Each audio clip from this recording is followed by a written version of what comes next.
और वहाँ अपनी तंत्र साधना करने लगी। एक जादुई खोपड़ी अपने हाथों में ले आया। सभी को अपना गुलाम बना लूंगी। उसे हराना असंभव सा है। मैं तुम्हें नहीं छोड़ूंगी। दूर कहीं पहाड़ों के बीच दुर्जनपुर नाम का गांव था। उस गांव के बाहर एक भयानक चुड़ैल रहती थी। वो चुड़ैल हमेशा गांव पर कब्जा करने की कोशिश करती रहती थी। उसी गांव में एक इच्छाधारी नागिन भी रहती थी। वो उस चुड़ैल की हर योजना को विफल कर देती थी। जब भी चुड़ैल गांव पर हमला करती थी, इच्छाधारी नागिन अपनी शक्तियों से उस चुड़ैल को वहां से भगा देती थी। इच्छाधारी नागिन से कई बार हारने के बाद चुड़ैल बहुत ही परेशान हो गई थी। वह हर हाल में अपने मकसद को पूरा करना चाहती थी। इच्छाधारी नागिन को हराने के लिए चुड़ैल ने एक तरकीब सोची। वो एक गुफा में गई और वहां अपनी तंत्र साधना करने लगी। बहुत दिनों तक तंत्र साधना करने के बाद अग्नि में से एक राक्षस प्रकट हुआ। उस राक्षस ने कहा, हा हा हा हा हा। हे चुड़ैल, मैं तुम्हारी तंत्र साधना से बहुत ही प्रसन्न हूँ। मांगो, क्या मांगना चाहती हो? उस चुड़ैल ने कहा, हे राक्षस देवता, अगर आप मेरी तंत्र साधना से प्रसन्न हैं, तो मुझे कोई ऐसा वरदान दीजिए कि मैं उस इच्छाधारी नागिन को हरा सकूं और उस गांव पर कब्जा कर सकूं। मेरी शक्तियां बढ़ जाएं और कोई भी व्यक्ति मुझे हरा ना पाए। यह सुनकर राक्षस ने अपने हाथ आगे किए और जादू से एक जादुई खोपड़ी अपने हाथों में ले आया और चुड़ैल को देते हुए बोला, हे चुड़ैल, ये लो जादुई खोपड़ी। इसे अपने गले में धारण करो। जब तक ये खोपड़ी तुम्हारी गले में रहेगी, तुम्हें कोई भी नहीं हरा सकेगा। ऐसा कहकर वो राक्षस वहां से गायब हो जाता है। खोपड़ी पाकर चुड़ैल बहुत ही खुश होती है और बोलती है, अब मुझे कोई नहीं हरा सकता। अब मैं पूरी दुनिया पर राज करूंगी, सभी को अपना गुलाम बना लूंगी। अब मैं देखती हूँ कि वो इच्छाधारी नागिन मुझसे कैसे बचती है। आज तो मैं उसकी जीवन लीला समाप्त करके ही रहूंगी। यह कहकर वह गांव की ओर निकल पड़ती है। गांव में जाकर वो सभी गांव वालों को अपना गुलाम बना लेती है और फिर इच्छाधारी नागिन को बुलाती है। हे इच्छाधारी नागिन, कहाँ हो तुम? आओ मेरे सामने। आज तो मैं तुम्हें नहीं छोड़ूंगी।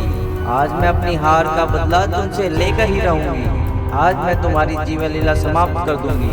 कहाँ हो तुम? आओ मेरे सामने। तुम्हारी जीवन लीला समाप्त करने के बाद मैं इस पूरे गांव पर राज करूंगी। उसकी आवाज सुनकर इच्छाधारी नागिन वहां पर आ जाती है और बोलती है, चुड़ैल, तुम फिर से आ गई। तुम्हें कितनी बार तो हराया है, पर तुम फिर से आ जाती हो। परंतु इस बार मैं तुम्हें नहीं छोड़ूंगी। मैं तुम्हारी जीवन लीला यहीं समाप्त करके रहूंगी। तुमने बहुत परेशान कर लिया गांव वालों को। चुड़ैल बोलती है, इतनी बार तुमने मुझे हराया है, परंतु आज मैं तुमसे नहीं हारने वाली। आज देखते हैं कि कौन जिएगा और कौन मरेगा। यह कहकर चुड़ैल अपनी शक्तियों का वार इच्छाधारी नागिन पर करती है। इच्छाधारी नागिन भी अपनी शक्तियों का वार चुड़ैल पर करती है। उन दोनों में बहुत ही घमासान लड़ाई मच जाती है। खोपड़ी की शक्तियां पाकर चुड़ैल बहुत ही शक्तिशाली हो गई थी। वह कुछ ही समय में इच्छाधारी नागिन को हरा देती है। चुड़ैल की बढ़ी हुई शक्तियां देखकर इच्छाधारी नागिन वहां से चली जाती है। इच्छाधारी नागिन वहां से भागकर पुजारी बाबा के पास जाती है। गांव के पुजारी बाबा बहुत ही सिद्ध पुरुष होते हैं। उन्होंने कई सालों की तपस्या करके बहुत सी शक्तियां प्राप्त की होती हैं। उन्हें भूत भविष्य का ज्ञान होता है। वो इच्छाधारी नागिन को देखते हैं। इच्छाधारी नागिन को देखकर पुजारी बाबा बोलते हैं, हे देवी, तुम्हारी ये हालत किसने कर दी? तुम तो बहुत ही घायल हो। इच्छाधारी नागिन पुजारी बाबा को सारी बातें बता देती है कि किस तरह चुड़ैल ने गांव पर हमला कर दिया और सभी लोगों को अपना गुलाम बना लिया। यह सुनकर पुजारी बाबा अपनी दिव्य दृष्टि से ये पता लगा लेते हैं कि चुड़ैल ने तपस्या की और उसे एक जादुई खोपड़ी मिली हुई है। यह देखकर पुजारी बाबा इच्छाधारी नागिन को बोलते हैं, हे नाग देवी, वो चुड़ैल जादुई खोपड़ी पाकर बहुत ही बलशाली हो गई है। उसे हराना असंभव सा है, परंतु मेरे पास एक रास्ता है उसे हराने का। यह कहकर पुजारी बाबा अपने जादू से एक जादुई तलवार प्रकट करते हैं।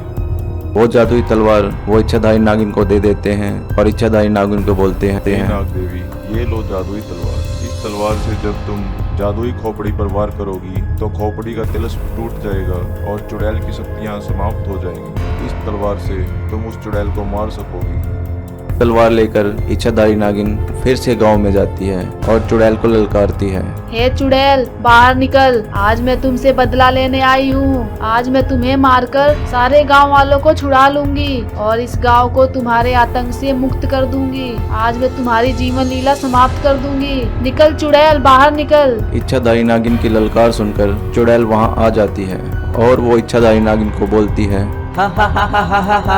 इच्छाधारी नागिन, तुम फिर आ गई। अभी तो तुम यहाँ से भाग गई थी, लेकिन इस बार मैं तुम्हें नहीं छोड़ूंगी। इस बार मैं तुम्हारी जीवन लीला समाप्त करके रहूंगी। यह कहकर वो अपनी शक्तियों का वार इच्छाधारी नागिन पर करती है। इच्छाधारी नागिन भी अपनी शक्तियों का वार चुड़ैल पर करती है। दोनों में फिर से घमासान युद्ध शुरू हो जाता है। काफी देर लड़ने के बाद जैसे ही इच्छाधारी नागिन को मौका मिलता है, वो अपनी तलवार से जादुई खोपड़ी पर वार करती है। जैसे ही तलवार जादुई खोपड़ी पर लगती है, जादुई खोपड़ी की शक्तियां समाप्त हो जाती हैं और साथ ही साथ चुड़ैल की शक्तियां भी समाप्त हो जाती हैं। यह देखकर इच्छाधारी नागिन चुड़ैल पर अपनी शक्तियों का वार फिर से करती है और चुड़ैल की जीवन लीला वहीं समाप्त कर देती है।